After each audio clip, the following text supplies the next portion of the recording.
Bienvenue dans ce journal. Les titres. Regroupement des différents éléments de la communauté des 5 pays de l'Afrique de l'Ouest pour une prière collective au Mali.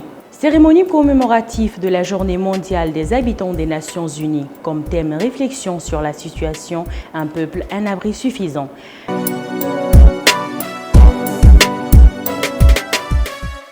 Mesdames et messieurs, bonsoir à tous et bienvenue dans ce journal du 5 octobre 2022. Je l'avais annoncé dans les titres. Les éléments de la communauté Peul des 5 pays ont procédé ce dimanche 2 octobre à une prière collective pour faire des bénédictions au Mali. La cérémonie avait été assistée par le ministre des Affaires religieuses, du culte et des coutumes, ainsi que quelques personnalités, dont le cheikh Kali. Reportage Moussa Samake, Valérien Danko. Cette rencontre tant attendue fut faite dans la joie. Une rencontre faite dans un contexte d'échange sur la sécurité afin de trouver des solutions pour un bon vivre ensemble. Nos confrères d'ici et d'ailleurs se sont réunis et ont pris cette initiative de célébrer cette cérémonie de prière et de bénédiction toute seule sans l'intervention du gouvernement.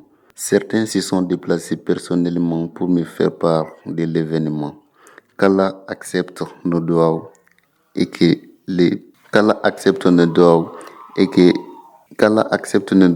bénisse les Mali.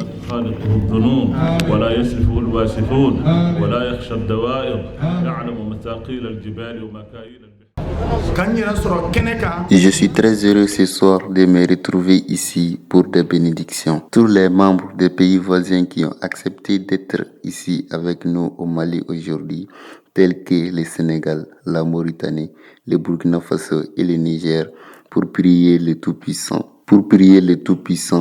Que la paix règne dans nos pays. Que Dieu vous bénisse et qu'il vous fasse miséricorde. La coalition pour la défense du droit a organisé une conférence de presse le lundi 3 octobre au siège LCDD.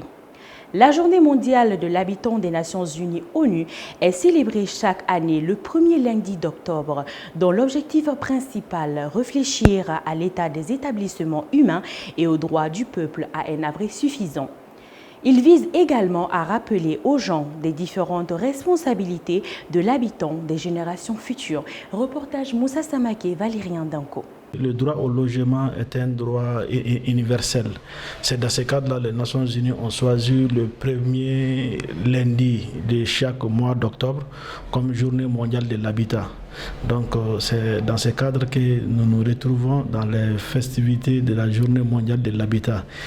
Comme vous le savez bien, cette même journée traite à la Constitution du Mali en son article 17 qui stipule que le droit au logement est un droit de l'homme pour chaque citoyen malien et dans ce même cadre est un droit de l'homme pour tous les citoyens du monde.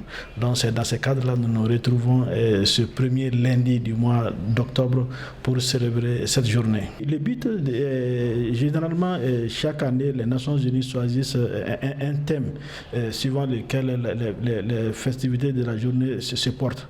Mais nous, au sein de la Coalition pour la défense des droits au logement, nous avons des plaidoyers envers les autorités que nous allons avec votre concours adresser ces plaidoyers aux autorités. L'intégration de la langue russe désormais apte dans le programme académique au titre de l'année scolaire 2022-2023 au Mali. Son application est officielle au Mali.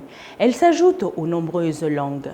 Le but est permettre aux élèves et étudiants de savoir toutes les connaissances de la langue afin de pouvoir accepter certaines choses. Reportage Moussa Samake, Valérien Danko. Désormais, la langue russe fait partie des programmes scolaires, tout comme l'anglais, l'allemand et j'en passe. Elle a pour but d'obtenir des connaissances à la matière afin de pouvoir accepter certaines choses. La langue russe, c'est une bonne manière parce que nous tendons vraiment à avoir, n'est-ce pas, toutes les connaissances russes pour que nous puissions vraiment accepter, n'est-ce pas, certaines choses. Nous avons des documents, beaucoup de documents qui sont en russe. Si nous apprenons déjà la langue, nous apprenons à écrire et à parler et à écouter, ça veut dire que nous serons vraiment encore très forts. C'est à cause de ça que nous avons mis, n'est-ce pas, la langue russe, qui était déjà avant. Nous, quand on faisait le lycée, il y avait quand même la matière russe. Quand on faisait l'INSUP, il y avait quand même la partie russe. Que la troisième année de l'INSUP, ils vont en Russie pour faire leur quatrième année et revenir. Donc on est vraiment habitué. La langue russe, vraiment, c'est une bonne langue qu'on veut apprendre. Il y a une autre langue, il y a l'anglais. L'anglais, nous faisons l'anglais, parce que là, nous allons chercher vraiment à faire l'anglais. En plus de ça, cette année, nous allons consacrer une langue. Le Bambara. Le Bambara, moi je crois que ça, il faut le faire. Parce que nous avons 13 langues qu'on a mis quand même sur le terrain. Mais pour vraiment avoir, n'est-ce pas, une langue stabilisée et que tous les Maliens parlent un peu Bambara, même s'ils ne parlent pas correctement le Bambara. Mesdames et messieurs, la page internationale. Burkina Faso, qui est Ibrahim Traoré, le capitaine qui a fait tomber Damiba. Nouvel homme fort du Burkina Faso, le capitaine de 34 ans avait participé au coup d'état du lieutenant-colonel Damiba en janvier. Surfant sur le mécontentement des officiers de sa génération à l'égard de leur aîné, le voilà désormais à la tête de la transition burkinabé. Lorsqu'il a été désigné comme le meneur des putschs, certains n'ont pas manqué de pointer sa ressemblance avec Thomas Sankara, outre le même béret rouge, Ibrahim Traoré, nouvel homme fort du Burkina Faso depuis son coup d'état reçu contre le lieutenant-colonel Paul-Henri Sandaogo Damiba, partage plusieurs points communs avec l'icône nationale. Tous les deux capitaines, tous les deux arrivés au pouvoir à 34 ans et tous les deux auteurs d'un putsch contre des militaires eux-mêmes arrivés au pouvoir par la force à 8 mois plus tôt. Manifestations en Allemagne, aux Pays-Bas et en Autriche contre la flambée des prix de l'énergie. Plusieurs manifestations contre la hausse des prix, notamment celle de l'énergie, se sont tenues le 2 octobre dans diverses villes européennes, dont la capitale autrichienne. À Vienne, le 2 octobre, des milliers de personnes se sont rassemblées pour protester contre l'augmentation substantielle des prix de l'énergie. Les manifestations sont notamment pris à la politique énergétique de leur gouvernement, incapable d'enrayer l'explosion des prix, et qui poursuit la politique européenne de sanctions contre Moscou. Maghreb, la CEDEAO déplore les explosions massives et fréquentes de ses ressortissants. La communauté économique des États de l'Afrique de l'Ouest, la CEDEAO, a déploré les explosions massives et fréquentes de ses ressortissants des pays du Maghreb. La CEDEAO a exprimé cette protestation dans un communiqué publié lundi suite à une mission qu'elle a dépêchée au Niger en vue d'évaluer la situation de ses ressortissants bloqués dans le pays. À présent, place à la page « Connais-tu ton pays ?» Aujourd'hui, nous arrivons au Tchad.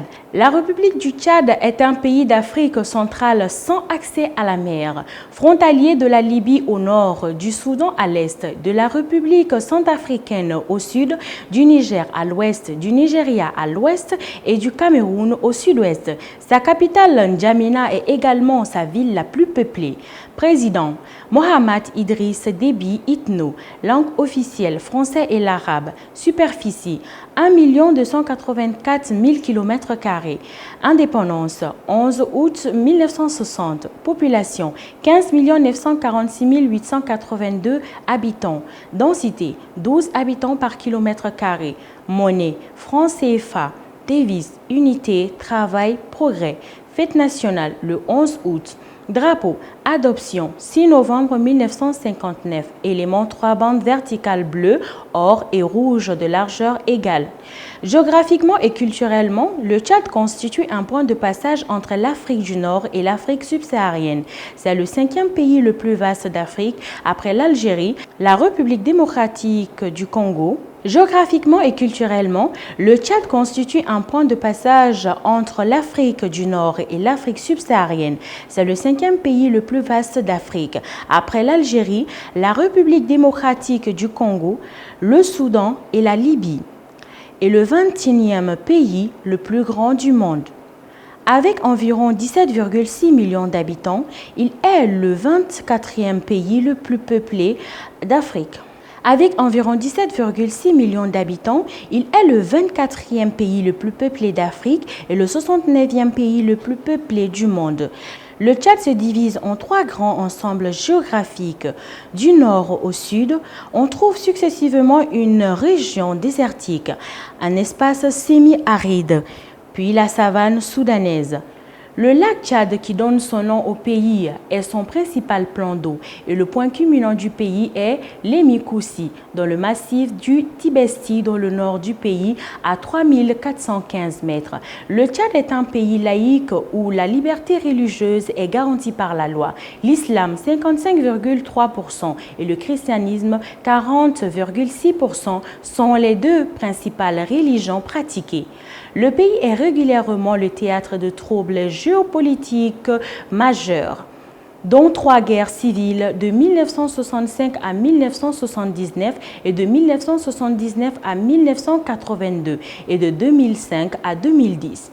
À partir de 2003, le Tchad ne parvient pas à faire face aux centaines de milliers de réfugiés soudanais qui vivent dans l'est du pays à cause de la guerre du Darfour. Enfin, il subit les conséquences de la deuxième guerre civile libyenne 2014-2020. L'économie du Tchad est très dépendante de la production de matières premières, minérales et agricoles. Renforçant considérablement les ressources financières de l'État, le pays est devenu exportateur de pétrole à partir de 2003. L'économie du Tchad est très dépendante de la production de matières premières, minérales et agricoles. Renforçant considérablement les ressources financières de l'État, le pays est devenu exportateur de pétrole à partir de 2003, alors que son économie reposant jusqu'alors principalement sur la production de coton, d'arachide, de gomme arabique et de bœuf. Le produit intérieur brut, PIB du Tchad, est de 12,345 milliards de dollars en 2021. Le Tchad reste aujourd'hui l'un des pays les plus pauvres et les plus corrompus du monde. La plupart de ses habitants vivent dans la pauvreté en tant qu'éleveurs et agriculteurs de subsistance. Mesdames et messieurs, c'était tout pour ce journal. Merci de l'avoir suivi. Passez une excellente soirée en compagnie de Tazoudé TV. Tazoudé TV, c'est la télé autrement.